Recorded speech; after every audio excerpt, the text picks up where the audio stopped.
Assalamualaikum warahmatullahi wabarakatuh. Nama saya Destiny Pertiwi. Saya dari kelompok 11 ingin melanjutkan tentang pelajaran sistem akuntansi keuangan daerah. Sebelum saya memulai kegiatan pembelajaran hari ini, ada baiknya kita berdoa terlebih dahulu. Berdoa dimulai.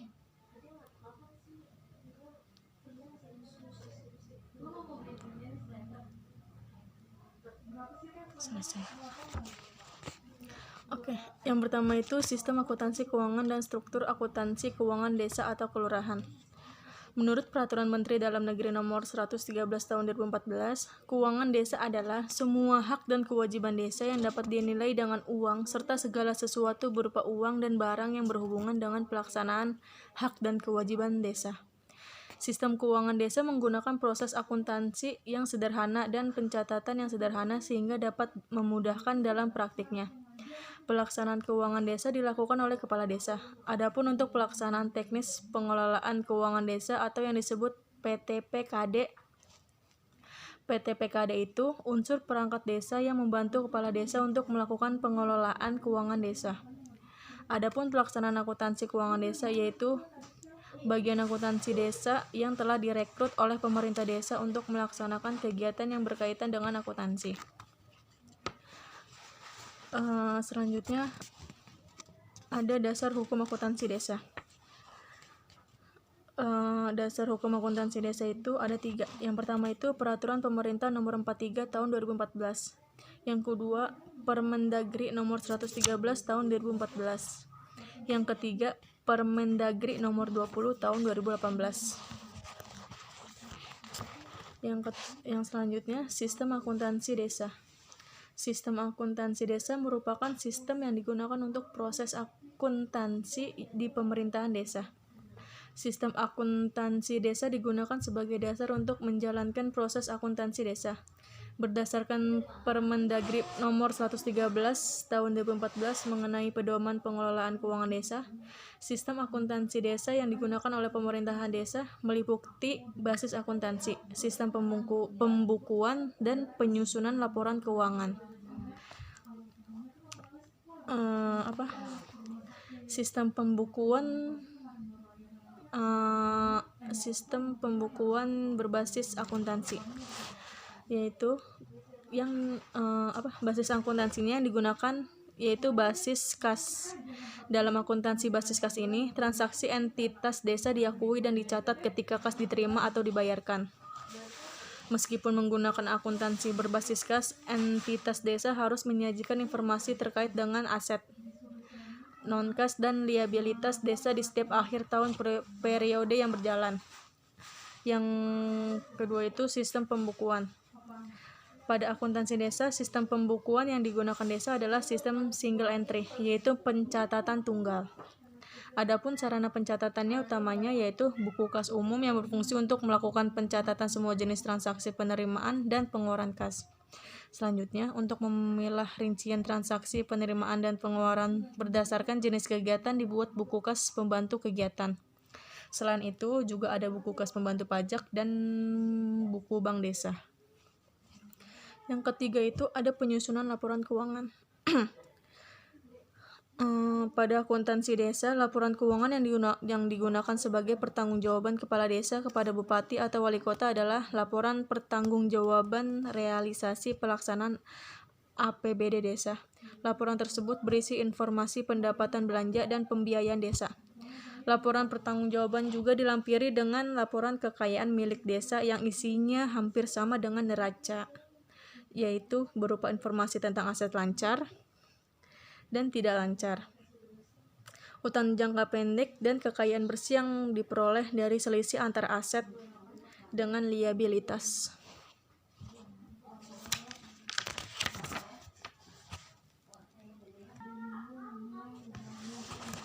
Lalu ada standar pengakuan, pengukuran, dan pengungkapan atau disclosure akuntansi pemerintah daerah. Pada akuntansi pemerintah daerah seperti pemerintah desa, terdapat suatu standar yang harus dipenuhi sehingga informasi akuntansi tersebut sesuai dengan kriteria yang telah ditetapkan.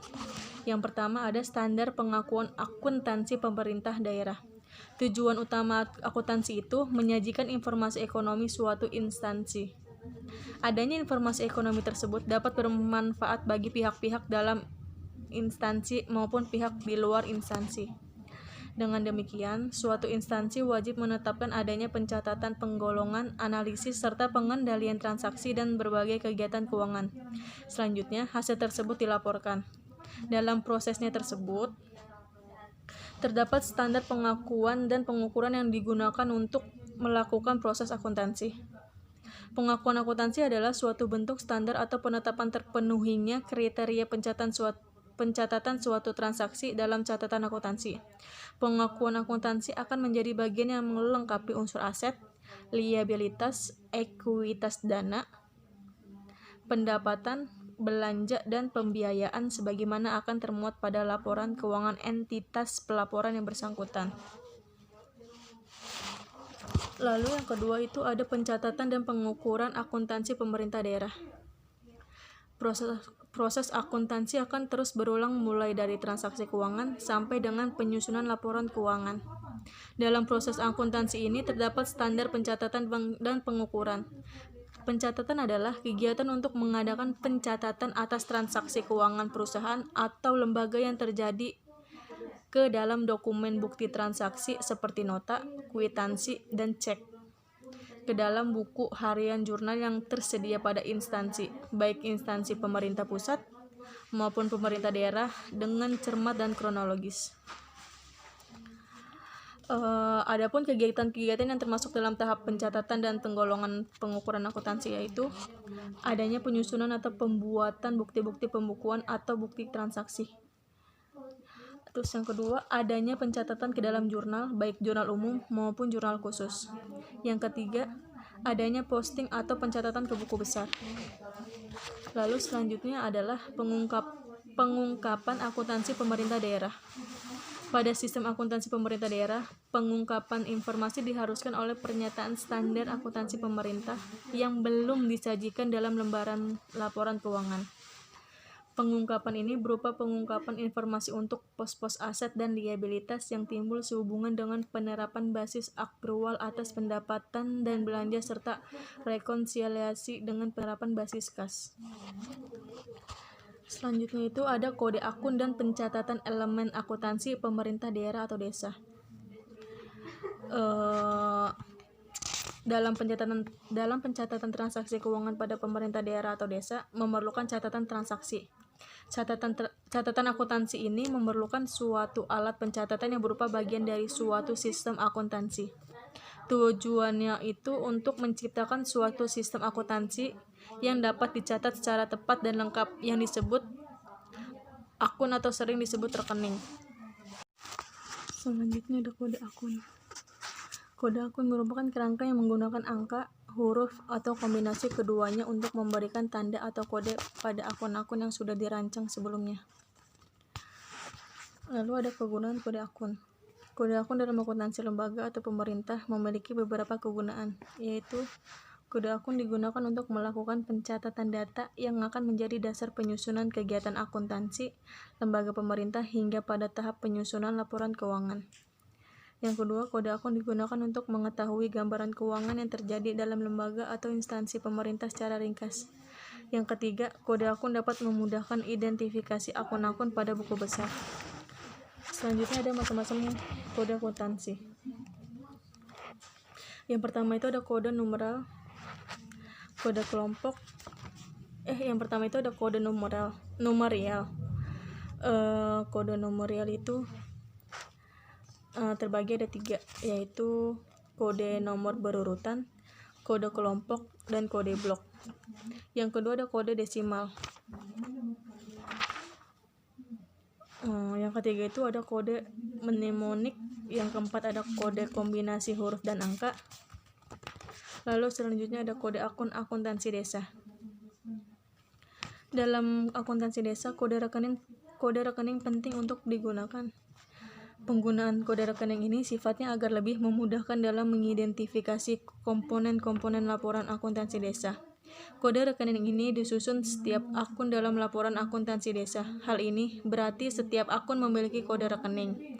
Dalam kode rekening ini, ruang lingkupnya terbatas pada kode-kode rekening pendapatan, belanja, dan pembiayaan. Lalu ada macam-macam kode rekening berdasarkan akun pokoknya. Yang pertama itu ada kode rekening pendapatan desa. Yang kedua itu kode rekening akun belanja. Yang ketiga kode rekening akun pembiayaan. Dan selanjutnya pencatatan elemen akuntansi desa. Elemen pendapatan desa adalah semua bentuk penerimaan uang melalui rekening desa. Elemen pendapatan merupakan hak desa dalam satu tahun anggaran yang tidak perlu dibayar kembali oleh desa. Selanjutnya, elemen belanja desa merupakan semua bentuk pengeluaran yang berasal dari rekening desa. Elemen belanja desa merupakan liabilitas desa dalam satu tahun anggaran yang tidak akan diperoleh pembayarannya kembali oleh desa serta digunakan dalam rangka untuk kegiatan pendanaan penyelenggaraan kewenangan desa. Elemen yang ketiga yang terdapat dalam akuntansi desa yaitu pembiayaan desa. Pembiayaan desa adalah bentuk pembiayaan yang meliputi semua bentuk penerimaan yang perlu dibayar kembali dan atau pengeluaran yang akan diterima kembali, baik pada tahun anggaran pada saat itu maupun tahun anggaran berikutnya. Selesai dari saya mata pelajaran ini. Jika ada kesalahan kata mohon dimaafkan. Selanjutnya nanti akan dilanjutkan oleh guru PPL selanjutnya. Terima kasih. Assalamualaikum warahmatullahi wabarakatuh. Assalamualaikum warahmatullahi wabarakatuh. Perkenalkan, nama Ibu Elia Ramayanti. Di sini Ibu ingin menyampaikan materi selanjutnya yang diberikan oleh Ibu Desi karena Bu Desi berhalangan hadir untuk menyampaikan materi kali ini. Langsung saja ya anak-anak, langsung buka bukunya. Materi selanjutnya itu pencatatan akuntansi desa. Nah, yang pertama itu adalah transaksi akuntansi pendapatan staker.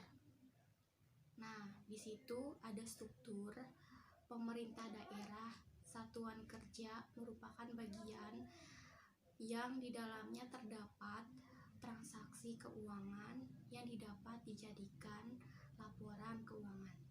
Nah, selanjutnya itu ada pengertian staker.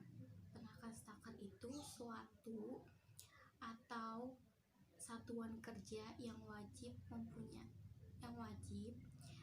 membuat pencatatan terhadap transaksi-transaksi yang terdapat dalam satuan kerja tersebut. Nah, di situ ada pendapatan, pembelanjaan, aset, dan lain-lain. Nah, yang kedua itu ada jenis-jenis transaksi pendapatan staker. Nah, di sini dibagi dua. Di situ ada pendapatan laporan operasional sama pendapatan laporan realisasi anggaran pendapatan. Nah, yang pertama itu pendapatan yang disebut LO, pendapatan laporan operasional. Itu suatu hak pemerintah yang diakui secara penambah nilai kekayaan bersih. Nah, di situ yang kedua itu ada pendapatan laporan realisasi anggaran. Pendapatan ini semuanya berbentuk penerimaan rekening pada umumnya di daerah yang penambah saldo anggaran lebih. Nah, selanjutnya itu ada pendapatan abdi desa. Pendapatan abdi desa merupakan pendapatan yang diterima oleh bendara desa dan harus disetor dalam rekening ke desa, kas desa. Nah, di situ ada transfer desa. Transfer desa itu suatu bentuk alokasi pendapatan dalam bentuk transfer pendapatan desa. Nah, terus selanjutnya itu ada pendapatan lainnya. Pendapatan lainnya itu misalkan kayak penerimaan hibah, sumbangan yang melalui bendahara daerah kayak gitu. Nah, terus selanjutnya itu ada pencatatan transaksi pendapatan staker. Nah, di situ ada pencatatan penguasaan adanya pendapatan. Yang kedua itu ada pengakuan pendapatan pajak transfusi dan pendapatan daerah lainnya. Nah, selanjutnya itu ada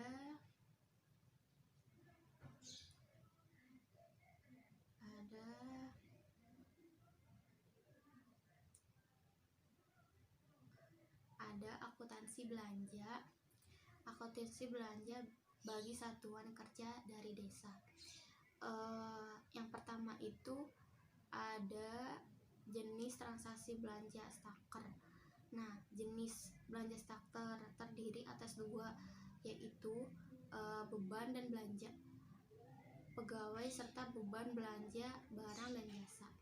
Nah, beban dan belanja pegawai ini suatu belanja satuan kerja. Beban dan belanja pegawai merupakan pengeluaran dari rutin terjadinya dalam suatu kerja.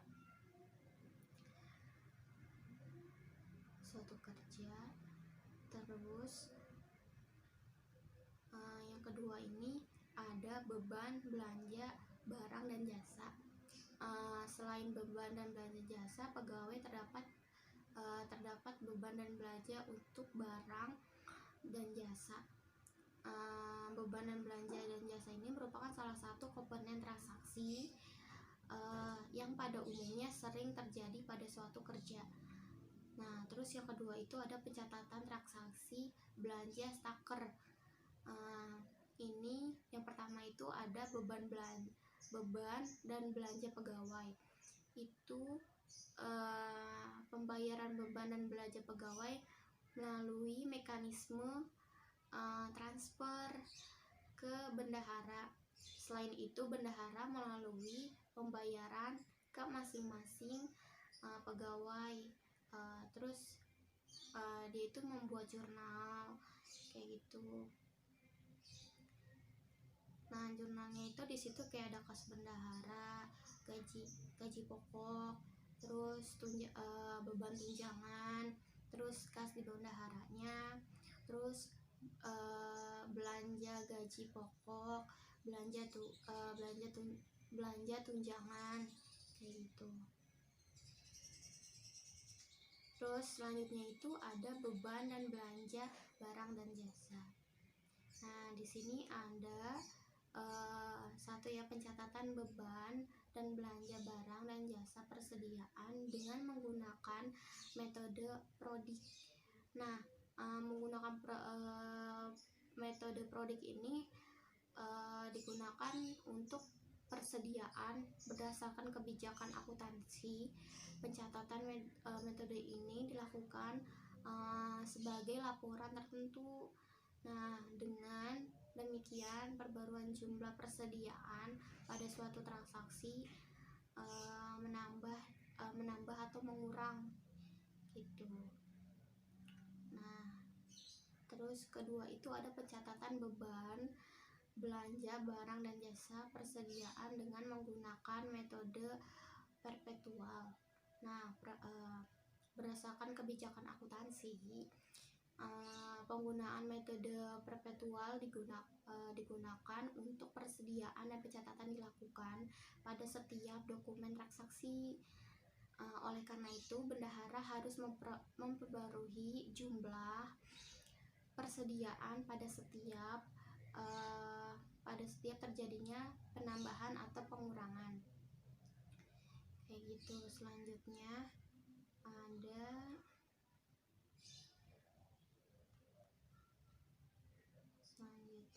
ada akuntansi pembiayaan dan pemerintahan daerah. Pelaksanaan pembiayaan dalam pemerintah di desa itu ada dua, yaitu penerimaan pembiayaan dan pengeluaran pembiayaan. Nah, bagian transaksi pembiayaan pemerintah desa meliputi transaksi penerimaan pembiayaan dan pengeluaran pembiayaan. Tujuannya supaya pembiayaan pemerintah desa yaitu untuk mengatur perlakuan akuntansi pembiayaan. Nah, selanjutnya itu ada pengertian pembiayaan desa. Nah, pengertian pembiayaan desa ini penerimaan kas dinamakan pemerintahan pembiayaan, ialah penerimaan atau perlu dibayar untuk dan atau dikeluarkan yang akan diterima kembali baik pada tahun anggaran yang bersangkutan ataupun pada tahun-tahun berikutnya. Nah, transaksi akuntansi penerimaan biaya desa. Nah, di sini itu transaksi penerimaan biayaan di desa meliputi pencairan dana cadangan dan hasil penjualan kekayaan desa yang dipisahkan. Nah, lebih perhitungan anggaran yaitu penerimaan pembiayaan yang digunakan untuk mendayani pelaksanaan kegiatan tahun perjalanan dan penerimaan pendapatan dan penghematan belanja pada tahun sebelumnya. Terus yang ketiga itu selanjutnya ada transaksi akuntansi pengeluaran biayaan desa. Di situ ada pengeluaran pembiayaan, semua pengeluaran kas daerah karena memberikan pinjaman kepada pihak ketiga, penggunaan dana cadangan, penyertaan modal pemerintah dan pembayaran kembali pokok pinjaman dalam periode tahunan anggaran tertentu. Nah, selanjutnya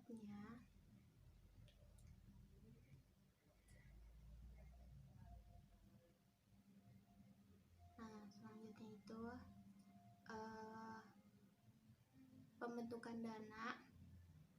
pembentukan dana cadangan ditempatkan pada rekening tersendiri dan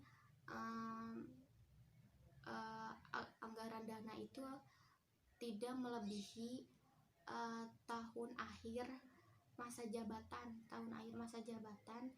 kepala desanya. Nah, pelaksanaan penyertaan modal desa dilakukan setelah mendapat persetujuan dari Badan Permusyawaratan Desa. Segitu ya anak-anak penjelasan dari Ibu. Selanjutnya akan disampaikan oleh Bu Desinya. Terima kasih. Assalamualaikum warahmatullahi wabarakatuh. Halo, perkenalkan nama saya Jusuf Ronaldo. Saya dari Pendidikan Ekonomi. Saya ingin menjelaskan pencatatan transaksi untuk stalker. Merupakan elemen yang penting dalam akuntansi pemerintah yang tidak dapat dipisahkan dan selalu ada dalam setiap laporan keuangannya. Stabilitas dan ekuitas memiliki perilaku akuntansi yang berbeda-beda ketiganya menjadi sehingga dapat meningkatkan kredibilitas pemerintah daerah atau desa. Terkadang mengalami kesalahan sehingga harus dilakukan koreksi atas kesalahan tersebut. Kompetensi dasar itu menganalisis transaksi akuntansi aset stalker dan akuntansi aset desa kelurahan, melakukan pencatatan akuntansi aset stalker dan akuntansi aset desa kelurahan juga, melakukan pencatatan akuntansi kewajiban stalker dan akuntansi kewajiban desa atau kelurahan, menganalisis menganalisis transaksi dokumen sumber akuntansi ekuitas dan stalker, dan dokumen sumber akuntansi ekuitas dana. Transaksi akuntansi aset satuan kerja dan akuntansi aset desa atau kelurahan. Masih ingatkah Anda apa yang dimaksud dengan aset? Aset adalah sumber daya ekonomi yang diperoleh serta dapat diukur dengan satuan uang. Aset dalam suatu intestis merupakan salah satu elemen pokok yang harus dilaporkan dalam laporan akuntansi. 1. Transaksi akuntansi aset satuan kerja. Akuntansi aset satuan kerja adalah bentuk pertanggungjawaban pengadilan akuntansi yang digunakan untuk mengelola pencatat aset bagi satuan kerja. Dalam hal ini satuan kerja perangkat daerah. Ada beberapa jurnal standar yang digunakan transaksi akuntansi aset satuan kerja, yaitu jurnal penambahan aset tetap dan jurnal penyusutan aset. Jurnal penambahan aset tetap. Penambahan aset merupakan peristiwa yang sering terjadi dalam suatu pemerintah daerah atau pemerintah desa. Adapun pencatatan penambahan aset berdasarkan dokumen-dokumen yang dapat dilakukan dengan membuat jurnal, contohnya penambahan aset tetap yaitu sebagai berikut. Jurnal penyusutan aset. Jurnal penyusutan aset. Penurunan aset merupakan peristiwa terjadi penurunan nilai yang terus-menerus sehubung dengan penurunan kapasitas suatu aset dalam hal baik dan dalam bentuk penurunan kualitas, kuantitas dan kapasitas dinamakan penyusutan. Adapun pencatatan berdasarkan bukti memorial penyusutan tersebut dapat dilakukan dengan membuat jurnal penyusutan, yaitu berdasarkan jurnal tersebut. Akumulasi penyusutan merupakan total dari penyusutan suatu aset tetap atau aset tidak terwujud yang telah menjadi beban setiap tahun. Akumulasi penyusutan dan akumulasi amortisasi akan menjadi pengurangan nilai aset tetap atau aset tidak berwujud dalam neraca. Transaksi akuntansi aset atau kelurahan. Pencatatan dalam akuntansi aset desa digunakan untuk transaksi yang mencerminkan hak dan kewajiban dari pemerintah desa. Hal tersebut terjadi pada akhir tahun anggaran berupa pencatatan piutang ataupun utang dilakukan pada setiap akhir tahun atau akhir periode akuntansi. Sebagai contoh, pemerintah desa maju makmur menambahkan aset tanah dengan membeli secara kredit. Dengan demikian bentuk pencatatan akuntansinya. Akuntansi liabilitas. Tahukah yang dimasuk dengan liabilitas? Liabilitas adalah utang yang ditimbulkan dan transaksi sebelumnya dan cara menyelesaikan mengakibatkan aliran keluar sumber daya ekonomi pemerintah daerah. Akuntansi liabilitas untuk satuan kerja. Sistem akuntansi kewajiban SKPD adalah utang yang timbul dari transaksi sebelumnya, di mana cara penyelesaian dapat mengakibatkan aliran keluar sumber daya ekonomi pemerintah. Penyebab munculnya liabilitas untuk satuan kerja ini yaitu adanya berkaitan dengan pihak ketiga, berikatan dengan pegawai yang bekerja pada pemerintah, kewajiban kepada masyarakat, dan alokasi atau relokasi pendapat ke entitas lainnya. Adapun pencatatan akuntansi liabilitas dapat dibedakan menjadi dua, yaitu pencatatan beban barang dan jasa yang belum dibayarkan dan pengakuan beban pegawai yang belum dibayarkan. Oke, terus kita lanjut ke akuntansi kewajiban pemerintah desa. Akuntansi kewajiban pemerintah desa merupakan utang yang timbul sebagai dampak adanya penggunaan sumber pembiayaan berasal dari pinjaman masyarakat dan lembaga keuangan. Sebagai contoh, pemerintah desa maju lancar pada 1 Januari 2018 mempunyai utang jangka panjang sebesar 70 juta yang harus diangsur setiap tahunnya sebesar 700.000 berdasarkan data tersebut. Berikut pembahasannya. Pemerintah desa maju lancar berdasarkan transaksi tersebut harus melakukan reklasifikasi kewajiban tersebut untuk utang jangka pendek pada akhir tahun 2018 sebesar 700. Dengan demikian penyajian utang jangka panjang neraca sebesar 69.300. Akuntansi ekuitas adalah itu kekayaan bersih pemerintah yang merupakan selisih antara aset dan liabilitas. Akuntansi dana investasi adalah kekayaan pemerintah yang tertanam dalam investasi jangka panjang, aset tetap dan aset lainnya dikurang dengan utang jangka panjang. Ekuitas dana lancar adalah itu antara aset lancar dan utang jangka pendek. Ekuitas dan lancar terdiri dari sisa lebih pembayaran angsuran atau cadangan. Akuitasi dana cadangan adalah kekayaan pemerintah yang dicadangkan untuk tujuan tertentu sesuai dengan peraturan perundang-undangan. Transaksi akuntansi untuk koreksi kesalahan adalah merupakan tindakan pembetulan akuntansi agar pos-pos yang tersaji dalam laporan keuangan entitas menjadi sesuatu dengan yang seharusnya terdapat beberapa pengelompokan kesalahan ditinjau dari sifat kejadiannya. Oke. Demikian pembahasan dari saya, Joshua. Terima kasih, mohon maaf bila salah kata. Assalamualaikum.